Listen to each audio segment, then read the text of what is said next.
Amen.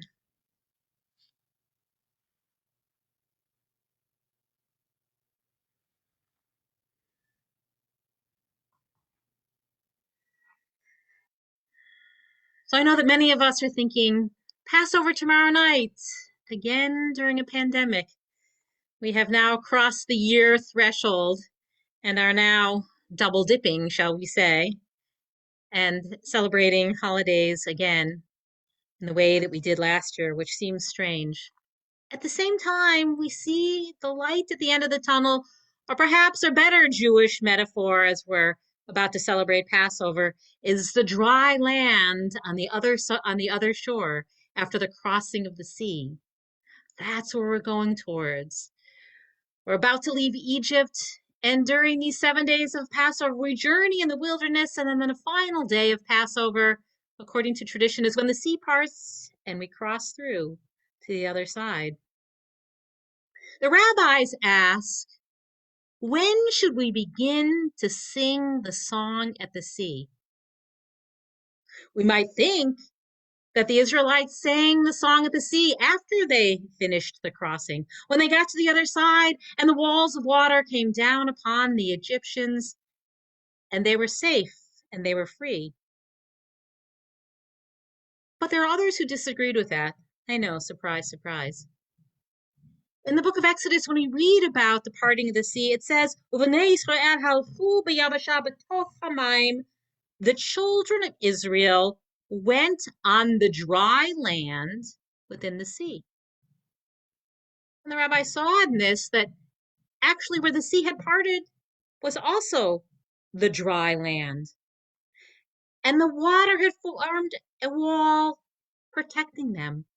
And so therefore, the song of the sea, which we know as Mi Chamocha, who is like you, O Eternal One, who is like you among all the gods who are worshipped, our song of rejoicing, of praise, of the miracle that we had experienced. We should sing it as we're crossing through. That we should have thanksgiving not just at the end when we know we are free, but in the midst of the narrative, before the tension is resolved, before we have emerged from this ominous passage. That is the time for gratitude and song. How much it seems to really apply to our own lives, for when do we ever really get to the other side? And yet there have to be moments in which we sing and we rejoice, even as we are in the midst of the journey. As I mentioned earlier, and I know was heavy on all of our hearts, to see yet another mass shooting, this time in Boulder, Colorado, just a week after what we saw in Atlanta, Georgia. It's hard when we see that we're still on this journey towards freedom, still. And yet at the same time, Passover comes now and says, but you need to rejoice that redemption is possible, even if is not yet complete. That the other side will come, that we can get there, that the ultimate message of the Passover story is that the cycle of slavery will not continue, that it will be broken, that we will be free, that there is potential for the future. And so we start to sing before that, despite the fact that we see violence around us, despite the fact that just yesterday down in Georgia, a voter suppression bill was passed. We still know that it's in response to all of those voters who came out and said, yes, for democracy. We're going to vote and our vote is going to count. And you may try to stop us, but no, redemption is possible. Change is real, even before we get to the end of the journey. The reality that the Song of the Sea comes to express, as Aviva Zornberg writes, it's fraught with tensions. There's massacre. The Egyptians are losing their life. There's overwhelming physical suffering. Think about the 10 plagues. And on the other hand, the joy of God's salvation. The sea symbolizes fear and prayer. The dry land indicates strength and confidence, as in the mastery of Torah, which is Israel's strength. There's a tension here. there's joy, and there's fear. There's possibility, and there is hardship, all in that same moment. And yet the Israelites, they sing and they rejoice. But Toch hayabasha, in the dry land that is in the water. It is in the suspense and anxiety of the crossing that Moses suddenly finds it is in his heart to sing. The meeting of terror and joy, destruction and birth takes the people beyond the normal places of speech. It takes them into silence.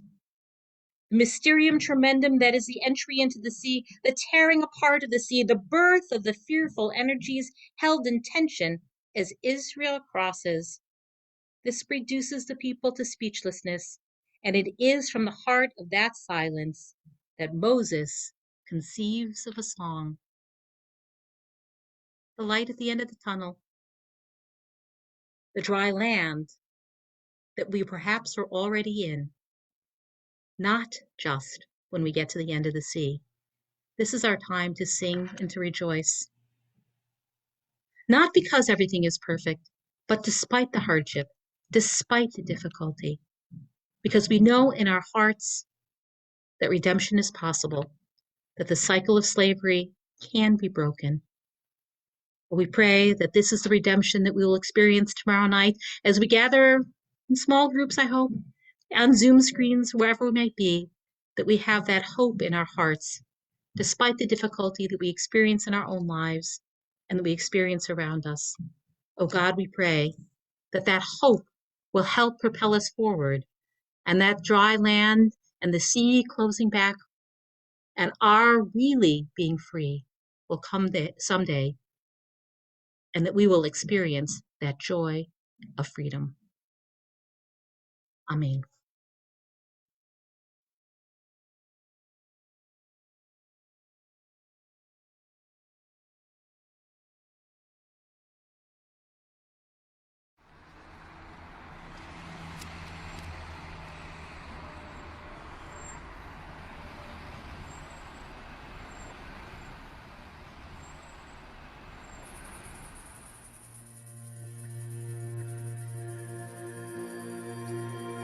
Miriam the prophet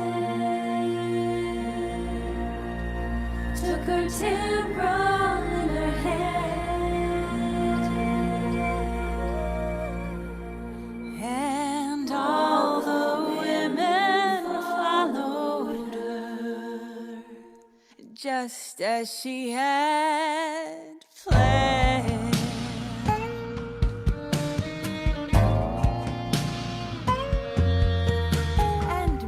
Was a weaver of unique variety. The tapestry she wore was one who sang our history. With every strand and every thread she crafted her delight. A woman touched with spirit, she dances toward the light.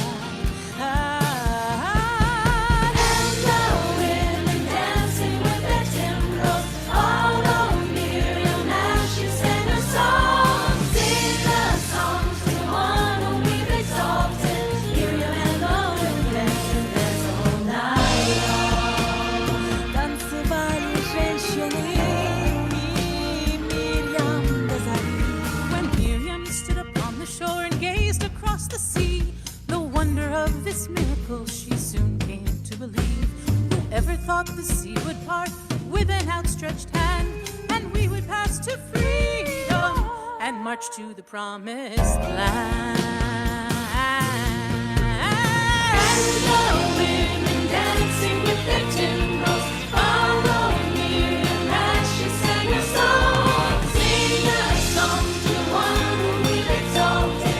Miriam and the women dance all night long.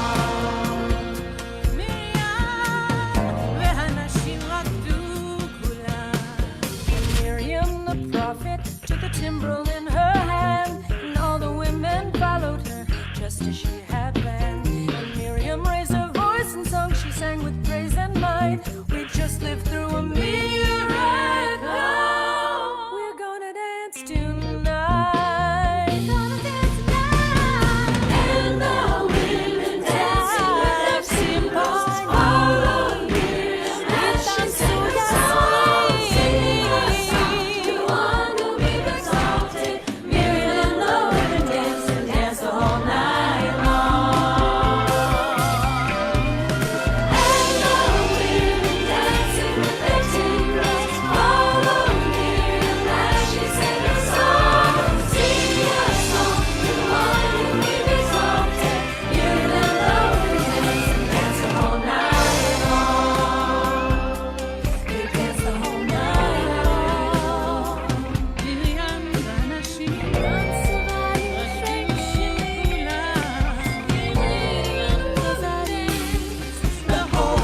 Wow. Well, I hope you enjoyed that. That has become my inspiration uh, for these holidays coming up. And I hope everybody recognized Minna Bromberg there in Jerusalem, her amazing voice and presence as one of the soloists. So that was also that beautiful connection back to those days when Minna used to be at Beth Emet in the early 2000s, and then she went on to rabbinic school, and now she lives in Jerusalem and able to come to us for this amazing video. So I hope that everybody can find some joy and song in their heart and maybe even use this video. There are a couple of great music videos to be able to use for your Seder. Maybe this will be one of them of women from around the world, Project Kesher, singing about freedom.